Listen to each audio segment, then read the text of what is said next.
I was a police officer for 20 years. I was friends with a tiny homeless man, 4'9" homeless man. After 15 years, one day he just said, "Dave, it's time I tell you my life story." He told me the craziest story I could ever have heard as a police officer. 10 days later, he gets killed in a really bizarre way. So I was working off-duty job at the movie theater in uniform, and this tiny little dude would come in, and just like you just see somebody over and over, and that's how relationships start. You don't just go approach people you don't know, a head nod, or this or that. There was something different about this guy besides the fact that he was tiny. He was 4'9". He also was athletic built. So you have in real life, you have dwarfism, you have proportionate dwarfism, and you have non-proportionate. You think of like a Peter Dinklage. Yeah. My friend would be considered proportionate dwarf. All his limbs are the exact size of ours, just shrunk. So see him every day, started the nods, and then started asking, because he was always in the movies. So I would ask him about the movie he just saw, and that's kind of how a relationship started. And then I would see him out on the streets, and we would talk more and more. And this guy, this little guy, had such knowledge about the world.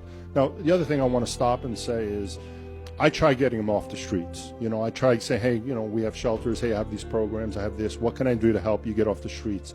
But as you mentioned, you said the word Baker, and cops know what that means in Florida. For the rest of us, it's a mental illness where a Baker Act means that the person is a danger to themselves or to others, and if we left them alone, untreated, it would cause harm to themselves.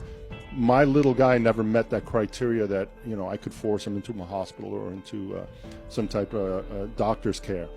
So we just stay friends, and I kind of had that, you just kind of get that feeling that the guy doesn't want you to peer too much into his past, and I didn't. So we would just talk about politics and laugh a lot. So fast forward 15 years of this friendship, of just meeting for coffee, having a sandwich, and he looks me in the eye one day, and he says, "Dave, I got to tell you who I really am." So as cops, yeah.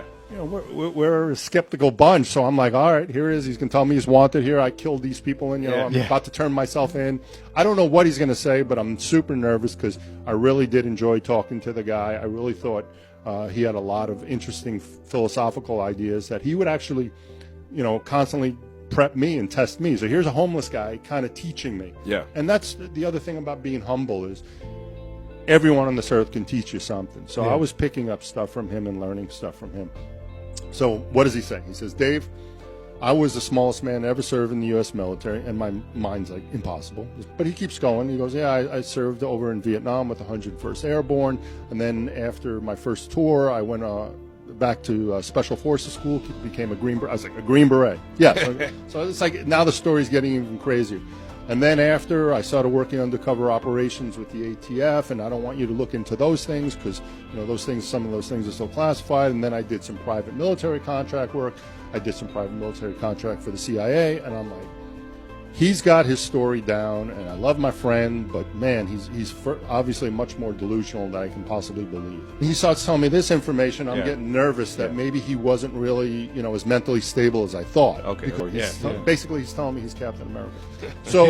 So, I mean, I just left that, with a real shaken feeling, of feeling bad because, it's like from now on, I kind of look at him as somebody really much more damaged than I initially thought. Yeah. So I go home that night, and I'm taking off my uniform, and I'm not even going to think, well, whatever, let me check on the, Google, who is the smallest guy, and all of a sudden, these old newspaper articles, smallest man wants to join the military, smallest man wants to become a Green Beret, and it's him. Oh, my God. So I'm like, holy shit, the most interesting human being on the face of the earth, the most remarkable, the most incredible, has been living here in Aventura on the streets, and he slept under a tree, and 1 million people every day would pass him by and not even give him a look. And this is the most interesting man in the entire earth. Yeah. So I ran back to him the next day, and he looked at my face. He goes, "Hey, you didn't believe me. I knew it when I was telling you the story. Now you believe me." So I was like, "Yeah." And he goes, "Look." I said, "Rich, why'd you tell me?" He goes, "Look, I feel like my life is a cautionary tale of what went wrong when I got out of the military in Vietnam and how I eventually became homeless. And somehow," he goes, "Dave, somehow I want you to tell my story." And I'm thinking to myself, well, I mean, eventually I'll just collect his information and I'll just, try to find a real filmmaker, a real writer to take over this thing. And, for the next 2 years, I'll interview Richard. That's the mistake we all make, that we think we have time with people, and you just never know. So 10 days after he made this incredible revelation, he gets killed in a really bizarre hit and run. And we could jump into the hit and run, you know, a little bit later, and I have no problem talking about it. I usually don't promote it because it's just such an ugly, negative thing, but we can certainly talk about it as cops, especially since the suspect worked for Miami-Dade Homicide Unit. Yeah.